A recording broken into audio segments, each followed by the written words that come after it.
The next section of our class is about informal fallacies. We've talked about fallacies before when we talked about the formal fallacy of affirming the consequent, and I may have mentioned some other fallacies. Um, I didn't stop to define fallacy. A fallacy is a kind of argument that's defective. The defect has to be something other than a false premise. So we're more interested in logical issues about the argument than factual issues. So it has to be something other than a false premise. And also the fallacy really should be something that tends to draw people in. A kind of mistake that's sort of tempting to make. We saw how with the formal fallacy of affirming the consequent, it's tempting to make the mistake that if I say, whenever John's depressed, he calls Mary, and John called Mary last night, so he must have been depressed last night. There's something wrong with that argument. It's not valid, but we have a tendency to think that it is. And so that's considered a formal fallacy of affirming the consequent. With informal fallacies, it's not the form of the argument that's defective, but something about the subject matter itself. The first set of fallacies that I want to talk about are fallacies of relevance, or relevance fallacies. What they have in common is that points are brought up that are not relevant to the conclusion being drawn. But they're psychologically, they tend to push the listener towards the conclusion, even though they're logically not relevant to the conclusion. And usually this happens by means of some kind of psychological manipulation, essentially.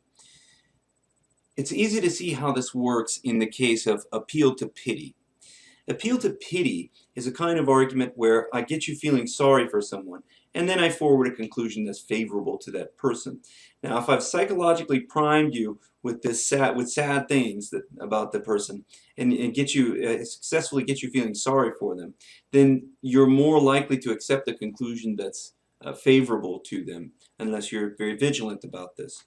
So, for example, suppose someone's accused of robbing a bank. Someone we know, Jones, is accused of robbing a bank.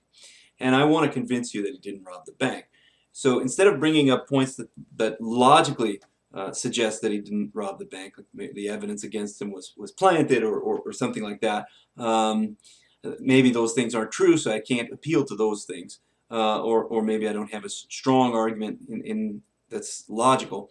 So instead, I try to push you psychologically towards thinking that he didn't rob the bank by bringing up a lot of sad things about him. I say, did you know that Jones's mother got cancer recently, and he's been spending all his time trying to take care of her? And did you know that his children were taken away from him because of his wife's drug addiction? And you can see how these things are intended to push you towards accepting that he didn't rob the bank, even though they're not relevant to that. And of course, if I come out and state the conclusion explicitly, it becomes obvious that I'm bringing up things that are not relevant to that conclusion. So in a real life case, nobody commits one of these fallacies. Well, maybe I can never say nobody, but people don't generally commit these fallacies so blatantly. Jones's mother has cancer and his children were taken away from him, and he's had a rough time, and therefore he didn't rob the bank, right? Because that would be absurd, right? It would become immediately obvious to anyone that that's not relevant to whether he robbed the bank or not. So in real life, these things have to be disguised. The first thing that people do to disguise fallacies is don't state the conclusion explicitly, especially not immediately after the appeal to pity. So I don't say all these bad things happened to him and therefore he didn't rob the bank. That's what makes it so obvious that I'm committing a fallacy. Instead, I say something like, how can you heap more troubles upon this poor guy by accusing him of committing a crime on top of everything else he's faced?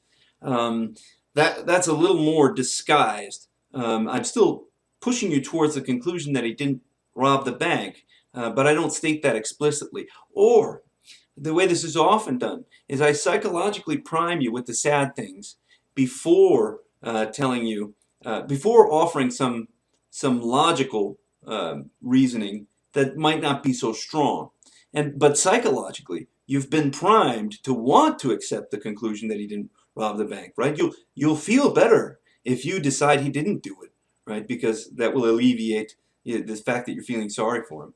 And so I bring up the sad things. Then there's sort of an interlude where I offer some pretty weak logical argument that he didn't rob the bank. I say, well, those people that say they saw him running from the bank with a bag of money and a gun, their eyesight wasn't so good. Many of them hadn't had an eye checkup in over 6 months, so we don't know if their eyesight. Right? I say something like that as a weak logical argument, and really all the work is being done by this appeal to pity that I previously made.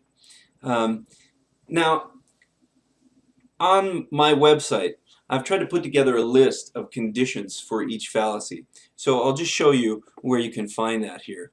Go to sites.google.com/site/critical thinking, WSU.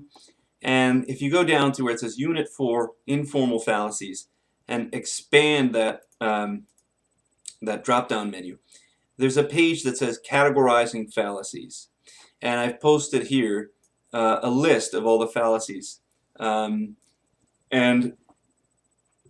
I tried to put together conditions for each one so that you can go down the list of conditions and to decide if you've got an example of that fallacy. So for appeal to pity, I came up with 4 conditions. It has to bring up sad things. It has to be intended to evoke pity, and it has to motivate psychologically to accept the conclusion. And fourth, the sad things have to be irrelevant to the conclusion. All these conditions have to be met in order to say that it's appeal to pity. The fourth one is important because in most of these cases of fallacies, you're going to have arguments that resemble the fallacy but don't actually commit the fallacy.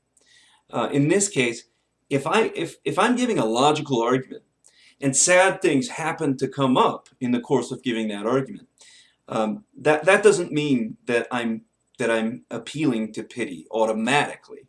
It depends whether they're relevant to the conclusion or not. There could actually be sad things that are happen to be relevant to a conclusion. If I say that if instead of concluding that Jones didn't rob a bank, if I concluded that his friends should take up a collection for him or something like that, well then the fact that all these things happen to him would be the reason why I think they should take up a collection. So then it wouldn't be a fallacy. It wouldn't be an effective argument. Sad things just happen to come up in the course of giving that argument. So that's appeal to pity. And I've used sort of silly example, ridiculous example. I'll try to give you some more realistic examples maybe after I've gone through all the fallacies. But it's helpful to start with an absurd example because that way you can identify the features that make that absurd are what make it a fallacy of appeal to pity. And you can try to focus on whether you have those features in an argument that's more well disguised. Okay, the next fallacy is appeal to fear. I call it appeal to fear. Many call it appeal to force. I think of force as a specific kind of appeal to fear. If I bring up scary things, there may be certain conclusions that you're more likely to accept psychologically if you're in a scared, if you're scared. So, for example, this is why after a horror movie is a great time to advertise for home security systems. After you watch Freddy break into the house and carve the people up, and you're feeling pretty terrified, and then